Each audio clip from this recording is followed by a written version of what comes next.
ఏమైంది మామ? నీ కోరితే ఏమన్నా లొల్లైందా? మాట్లాడుకుంటలేరా?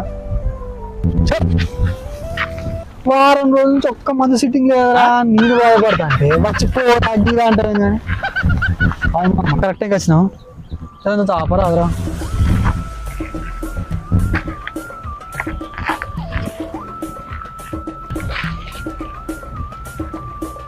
కరెక్టే మామ, నీ ప్రాబ్లం నేను తీరవలేనురా. నువ్వు ఏడ్చుడే కరెక్ట్ రా. ఏడు ఏడు. రేయ్, వారం రోజులు సుక్కలేక నా పాటికి నేను ఏదో బాధపడతాను. ప్రాబ్లం చెప్పు అని చెప్పేసి క్లాసిక్ నీ చావు నువ్వు చావడానికి వదిలేసిపోతున్నావారా నువ్వు? ఏం దోస్తున్నారా మీరు? పోరా వైపు.